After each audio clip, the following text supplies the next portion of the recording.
زندگی کیسے گزارنی ہے۔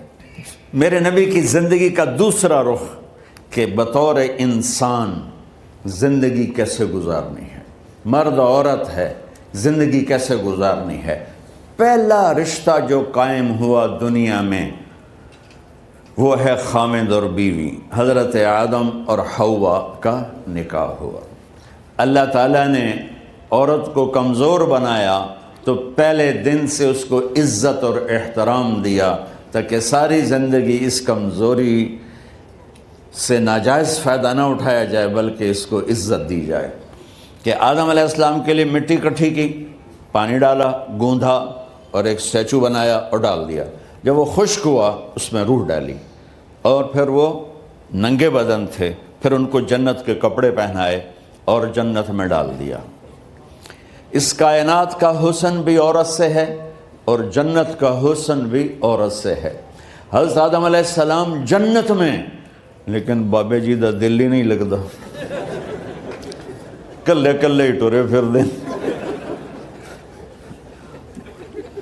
اب اللہ نے عورت کو بنانے کا ارادہ کیا تو اللہ ایک ڈھیر مٹی کا اکٹھا کر کے عورت کے لیے بھی بنا دیتا اور اس کا اسٹیچو بنا دیتا اور اس کو خشک ہونے دیتا، پھر اس میں روح ڈالتا، پھر اس کو کپڑے پہناتا۔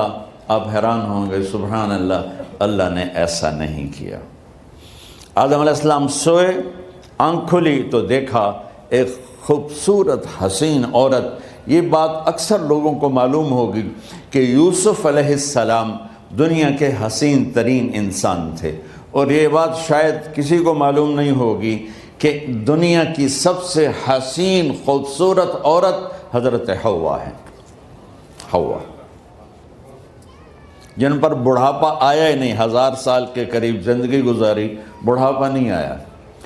حضرت آدم اور حوا قریب قریب عمر تھی۔ حضرت آدم کی عمر تو کتابوں میں مل جاتی ہے 1000 برس، لیکن حضرت حوا کی عمر کتنی تھی یہ کہیں پڑھنے کو ملا نہیں، اس لیے میں اندازہ کرتا ہوں کہ قریب قریب ہوگی۔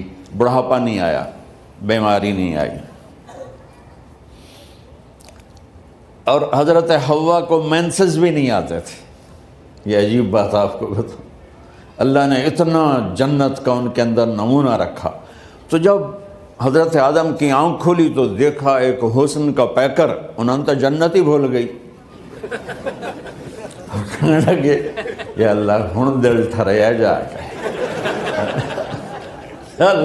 یا اللہ کون ہے؟ کہ تیری بیگم۔ کہ واہ جی واہ، موجاں ہی موجاں۔ تو اللہ تعالیٰ نے نکاح پڑھایا۔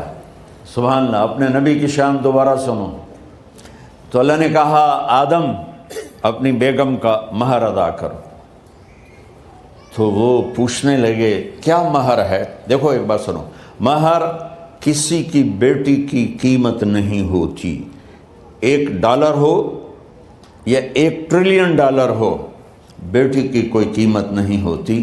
یہ ایک نشان ہے کہ اس بچی پر اب یہ جو خامند ہے وہ موت تک خرچہ اس کے ذمہ ہے، بیوی کے ذمہ خرچہ نہیں ہے۔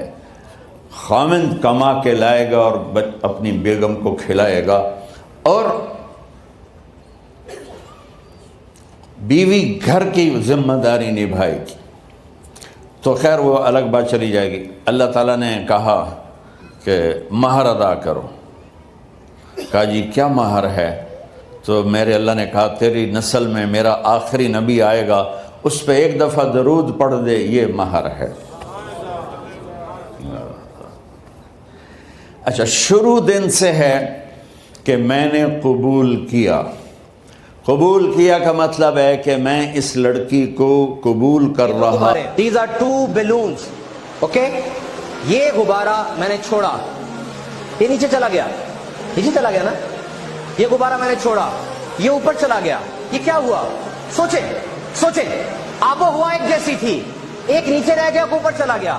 ثابت ہوا کہ باہر سے کوئی چیز ایسی نہیں ہوتی جو اوپر لے کے جاتی ہے، یہ انسان کے اندر چیز ہوتی ہے جو اس کو اوپر لے کے جاتی ہے۔ سمجھے کہ نہیں سمجھے؟ It is not out side, out side ایک جیسی ہوا تھی دونوں کے لیے، اس کے اندر وہ چیز تھی کہ وہ اوپر چلا گیا۔ وہی گرم پانی ہوتا ہے،